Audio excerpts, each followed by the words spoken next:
ganado vacuno de carne emite más a nivel mundial y global que el ganado de leche, por una cuestión de cantidad de animales de leche y de carne bastante más. Y después, si bien en emisiones en gramos por día la vaca lechera come más, es más grande, emite más en gramos por día, quizás general, que una vaca de carne, es imposible con los números, lo que es las vacas de lechera comparado a lo que es vaca de carne.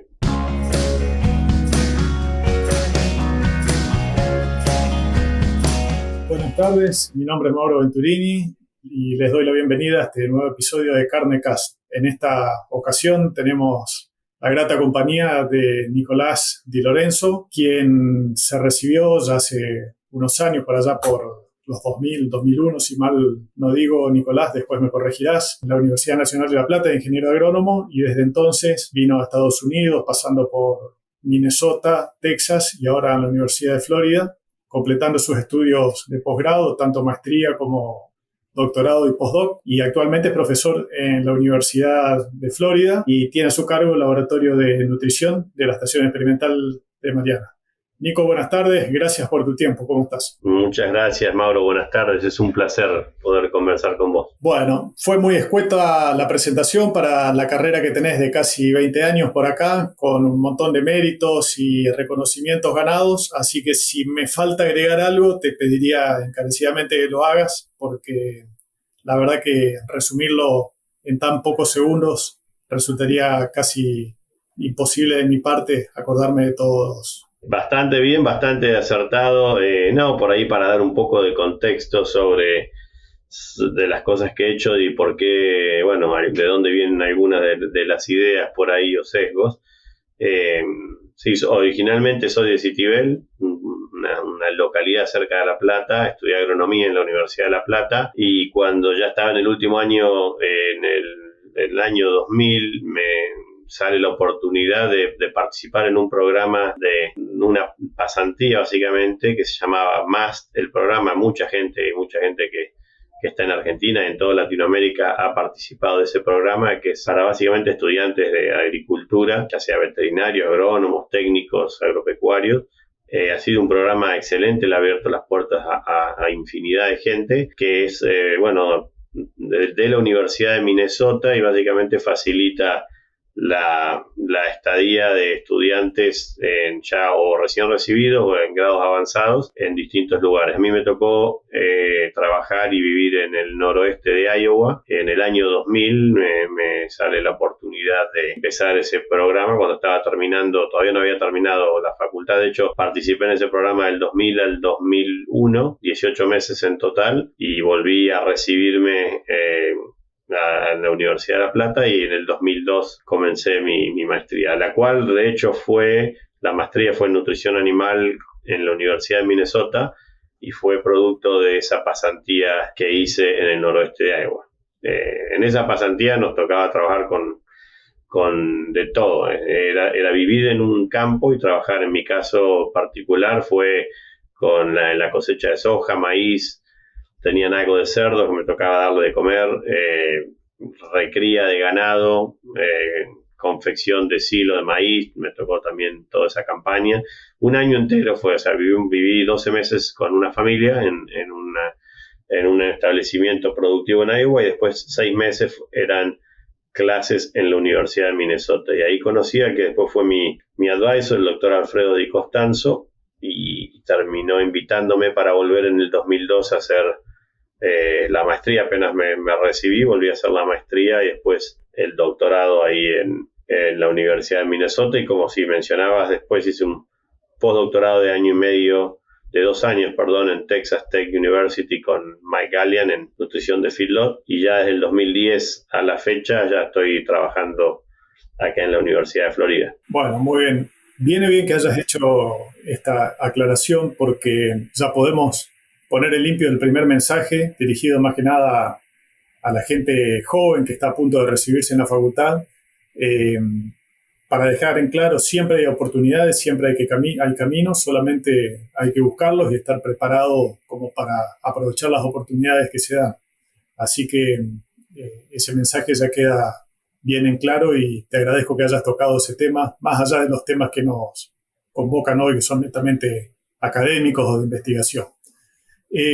Ahora sí, Nico, yendo propiamente a uno de los tantas áreas en las que estás trabajando, puntualmente al tema metano. Nosotros tuvimos 2 episodios en los cuales charlamos de ese tema. En uno de ellos el invitado fue Gastón Alfaro y en el último Juan Vargas, quien fue tu alumno hasta hace 15 días, se recibió ya, ahora es colega tuyo y está emigrando para el norte. Pero bueno, con ellos estuvimos hablando un poco de los conceptos que trae aparejado este tema, diferentes estudios de resultados que han obtenido.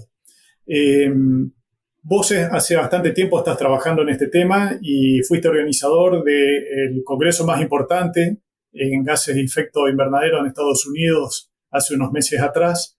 Así que las preguntas que te puedo hacer ahora yo son más bien orientadas a una visión global de qué está pasando con metano y dónde estamos parados como sector productivo. Sí, es una pregunta muy buena y muy amplia, Mauro. Como decía yo, cuando empecé en el 2010, metano no estaba mucho en mi radar.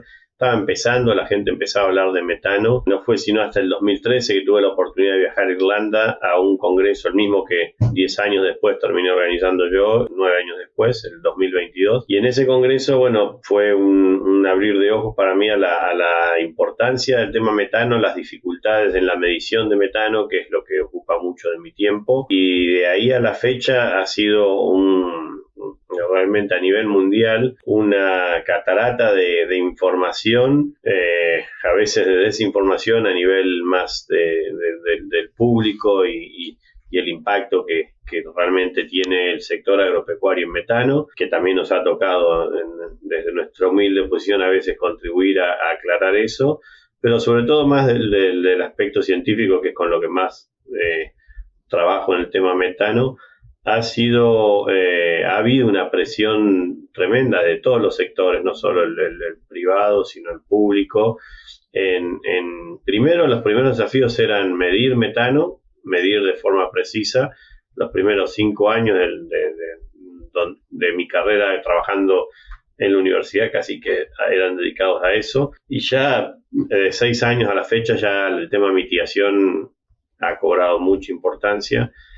Y hoy ocupa un lugar muy importante en la agenda de un montón de compañías a nivel mundial, compañías de todo, no solamente en algún momento empezó con Europa la presión, con ciertos compromisos que algunos países asumían en cuanto a emisiones de carbono, y hoy ya desde el punto de vista de sustentabilidad, de responsabilidad social, marketing inclusive, ha tomado un vuelo que jamás me imaginé yo en mi carrera iba a tener, el tema metano.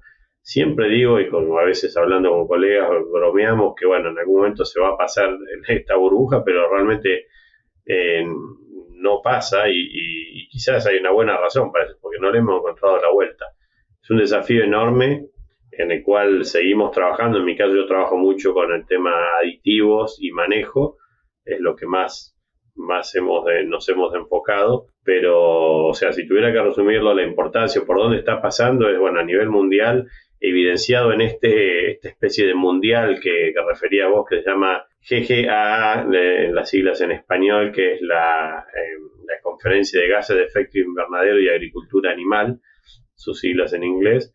De esa conferencia, que es el mundial que se hace cada 3 años de esa disciplina, se ve la evolución en cuanto a cantidad de trabajos presentados, interés y involucramiento sobre todo el sector privado, que era el que más rezagado venía al respecto. Ha sido realmente, o sea que hay mucho trabajo para hacer. Hay veces es frustrante porque hay días y hay semanas que parece que no se avanza por una cuestión biológica muy sencilla, que es un mal necesario. Como les digo a todos, el metano es algo que mantiene el rumen funcionando, es una forma de deshacerse de esos equivalentes de hidrógeno, de equivalentes reductores. Entonces se necesita para que el rumen siga funcionando, pero bueno, tiene todas las consecuencias negativas que ya sabemos y por eso continúa dominando la escena hoy a nivel mundial en una de las prioridades de investigación. Recién mencionaste el avance ahora de la actividad privada con porque venía con cierta demora.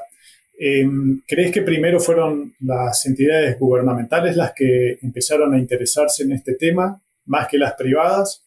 Y si es así, ¿cuáles fueron los motivos por los cuales los gobiernos y luego los privados empezaron a prestar atención al metano? Porque, como bien dijiste vos, desde la fecha 6 o 7 años atrás no había prácticamente nada, y hoy cualquiera que lee un diario, tiene acceso a un medio de comunicación, habrá leído más de una vez gases de efecto invernadero. Sí, en realidad se dio, yo creo que bueno, viene de un compromiso, de un reconocimiento a nivel, no solo países, pero bloques de países de la importancia y del impacto que el cambio climático ha llegado en todas las esferas, y empezar a buscar después, bueno, responsables de esas emisiones de carbono en los distintos sectores. Y la agricultura no es el único, obviamente.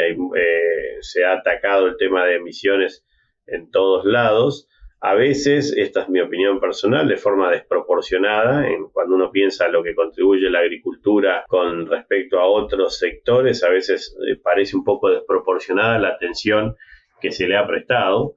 Pero, como siempre digo en mis estudiantes y en las charlas, no hay que sacarle el cuerpo tampoco a la responsabilidad que tenemos, sobre todo en temas rumiantes, y hacer contribuir por lo menos y esperar que el resto haga lo mismo. ¿Por qué se dieron los países primero? Bueno, porque yo creo que se reconoció que el impacto era grande y impactaba a nivel económico, a varios niveles. Entonces, como pasa muchas veces, primero empieza con el gobierno, incentivos. En algunos casos, algunos países o continentes empezaron con incentivos negativos. Se sigue hablando en algunos casos de impuestos al metano.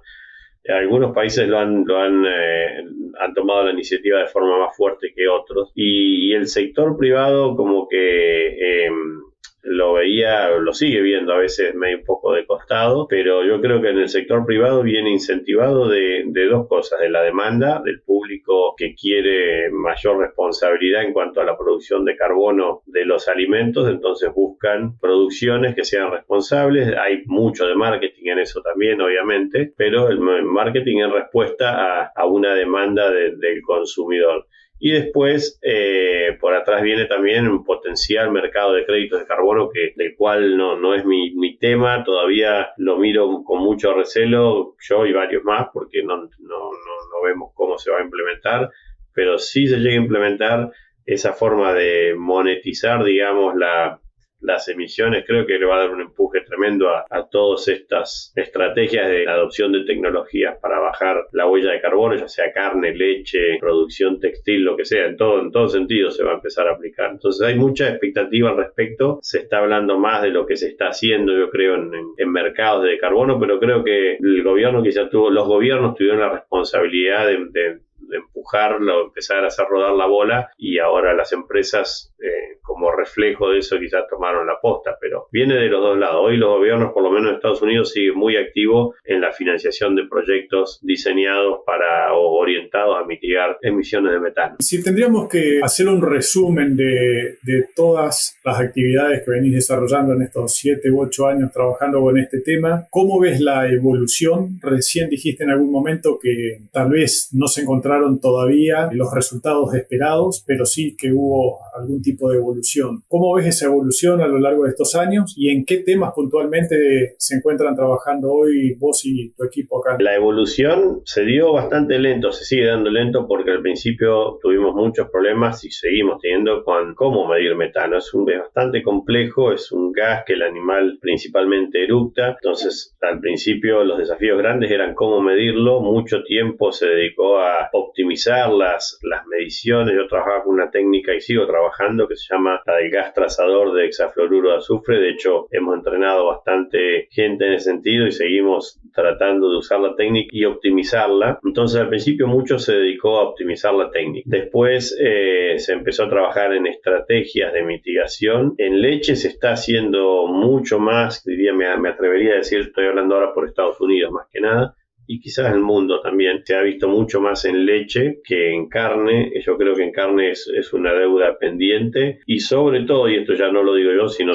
varios de los que están publicando hoy en día, en lo que es sistemas de producción de carne en base a pasto o a forrajes, que son los que más potencial de impacto tienen, porque las producciones en base a forrajes, por cuestiones biológicas de fermentación ruminal, son más propensas a producir, a tener mayores emisiones en cuanto a gramos por día, ¿no es cierto? Entonces, ahí es donde está el potencial más grande y el desafío más grande también. El sistema, por ejemplo, de cría y recría. Yo lo que siempre digo, hace poco me tocó dar una charla hace un mes en Albuquerque, en un simposio en la Asociación Americana de Producción Animal, justamente hablando sobre, bueno, en este caso el impacto de la fibra y la digestibilidad, y una de las cuestiones que resaltaba y otros disertantes antes que yo coincidentalmente tenía el mismo mensaje, es la falta de trabajo que hay en sistemas de cría y recría, que es donde están la mayor parte de las emisiones. Primero, el ganado vacuno de carne emite más a nivel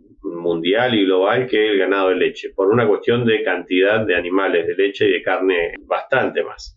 Y después, si bien en emisiones en gramos por día la vaca lechera come más, es más grande, emite más en gramos por día, quizás general, que una vaca de carne, es imposible con los números, lo que es las vacas de lechera comparado a lo que es vaca de carne. Sin ir más lejos, en Estados Unidos hoy no sé si habrá 9 millones de vacas de leche comparado con las casi 29 o 30 millones de vacas de carne, o sea que es una proporción de por lo menos 3-1, entonces es imposible compensar. Definitivamente la vaca de carne, el sistema de producción de carne produce más metano, entonces ahí está la oportunidad para mí, pero también está el desafío. A la vaca lechera en general, dependiendo del sistema, se le da de comer todos los días o hay más oportunidad de intervención, sobre todo cuando hablamos de aditivos. La vaca de carne, la vaca de cría en un sistema extensivo, las posibilidades son pocas. Si bien existen, no sé por qué no se han trabajado, pero bueno, y ahí sí metiéndome en tu segunda parte de la pregunta, que era en qué estamos trabajando. Justamente mucho de lo que trabajamos es en sistemas de entrega, primero en desarrollo de aditivos. Hemos trabajado a grandes rasgos en probióticos, prebióticos, nitrógeno no proteico. Tenemos una línea muy fuerte de nitratos financiada por el USDA, un proyecto del USDA que ha sido de los más exitosos que he tenido. Hemos documentado un 11% de reducción, básicamente reemplazando urea por nitrato cálcico en la dieta, manteniendo la productividad con respecto a una suplementación con urea al 1%, pero generando o bajando la huella de carbono un 11%. Más que la huella de carbono, específicamente las emisiones de metano. Ese fue un ejemplo concreto de trabajos que hemos publicado hace 2 años. La gente que hizo esos trabajos hoy ya están trabajando como profesores en distintas universidades en Georgia, o algunos en la industria, en la parte privada. Entonces, todos esos primeros trabajos se centraron en aditivos. Hay mucho para hacer en manejo y son los proyectos que nadie financia a veces, porque en aditivos hay mucha plata de la empresa privada que quiere desarrollar aditivos que obviamente van a tener un impacto económico grande el día que los mercados de carbono se desarrollen, pero estrategias de manejos, para mí es una de las cuestiones en las que deberíamos trabajar más. No sé, densidad de pastoreo e incorporación de leguminosas en las pasturas, sobre todo si tienen taninos. Son algunas de las líneas de investigación que estamos trabajando con la idea justamente de proveer herramientas al productor que no sean dependientes de darle de comer todos los días un aditivo, por ejemplo. Cuando hablas de estrategias de manejo, aparte de lo que comentaste respecto de las leguminosas, ¿qué otro tipo de estrategias te referís? Bueno, estrategias tan simples. Cuando hablamos a nivel huella de carbono de la producción de carne, por ejemplo. Hay varios trabajos que muestran esto interesante. El impacto que tiene, por ejemplo, un tema en el cual sé que le estoy hablando a la persona correcta, pero el impacto de la reproducción. Tener una vaca, sobre todo de cría, no produciendo un enredo, ya sea mejoras en las tasas de parición, las tasas de destete, de preñez, son importantísimos cada vez que veo estos ensayos, como es diseño de ciclo de vida de la huella de carbono, los análisis de huella de carbono a nivel global, el impacto que tienen herramientas que mejoren, por ejemplo, la producción, que hagan que no haya animales improductivos en el rodeo. Entonces, cuando se hace el balance final, cantidad de gramos de metano emitido transformado a dióxido de carbono equivalente para medir la huella de carbono de cada kilo de carne producido, se ve claramente que el impacto que tienen herramientas como la mejora en las tasas de reproducción son enormes. Entonces, manejo, esa es una que, si bien uno nunca la piensa en el contexto de metano, puede ser interesante. Destete precoz, no sabemos para qué lado va a ir, pero tenemos un proyecto ahora que estamos por empezar con uno de mis estudiantes, analizando el impacto que puede tener un destete precoz con la baja cantidad de comida, o sea, la reducción en alimento, que está documentado de 15 a un 25% menos de consumo de forraje de la vaca destetada, a ver si eso se traduce, cuánto se traduce eso en menor producción de metano, y cómo en la contraparte de eso es la huella de carbono del alimento producido que va a tener que comer ahora ese ternero, porque obviamente va a haber que suplementar el ternero destetado de forma precoz. Las emisiones de metano de los terneros son bajas, y más cuando se le da un concentrado, entonces ahí hay una ventaja, pero bueno, la huella de carbono de la producción de ese alimento tiene que ser considerada. Esas son dos o tres estrategias de las que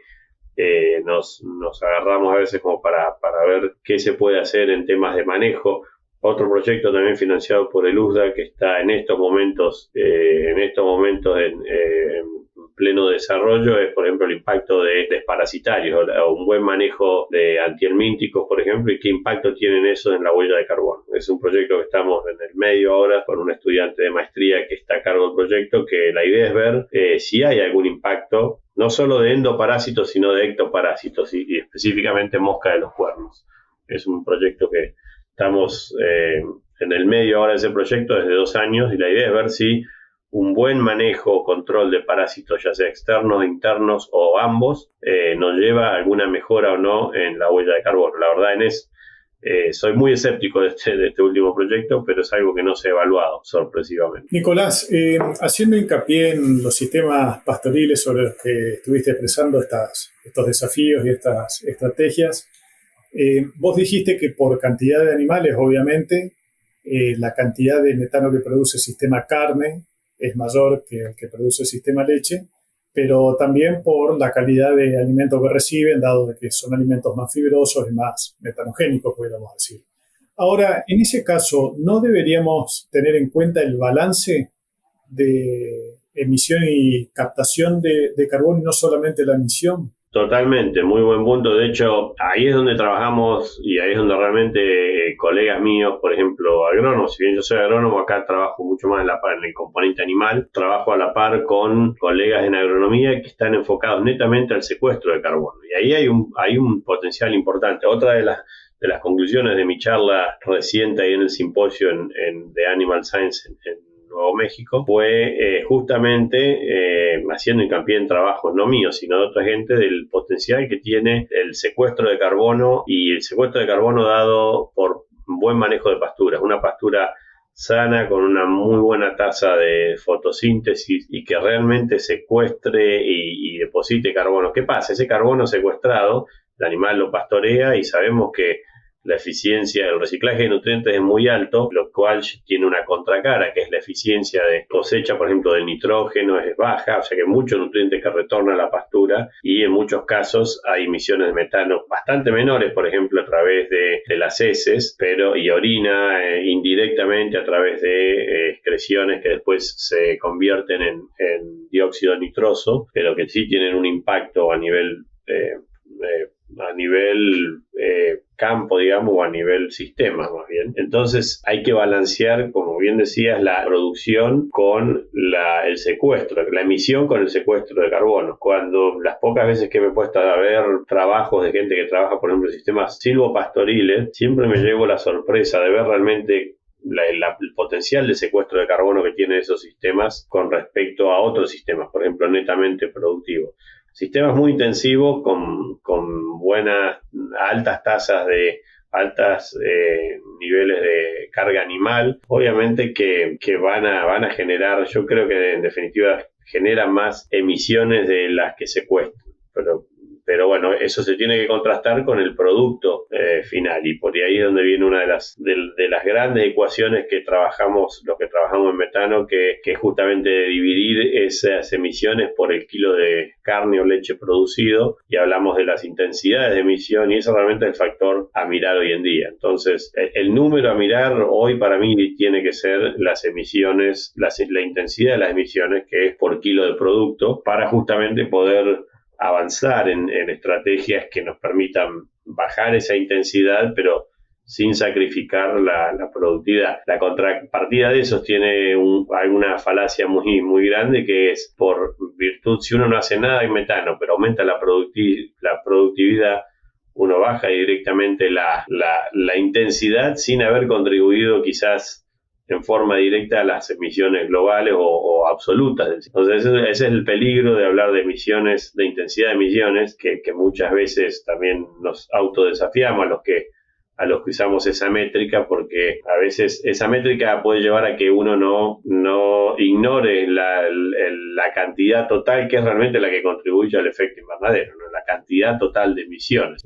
Pero bueno, la intensidad es muy importante desde el punto de vista de balancear cambio climático con producción de alimentos. Sí, justamente te hice esa pregunta porque mucha de la gente que escucha y que no están en el tema ve nada más la parte parcial, que es únicamente la emisión, y no la otra parte que hace al balance. Entonces, cuando comparamos una vaca con un motor a combustión que usa hidrocarburos, se puede ver tranquilamente la diferencia entre un balance y el no balance que tendría el motor a combustión.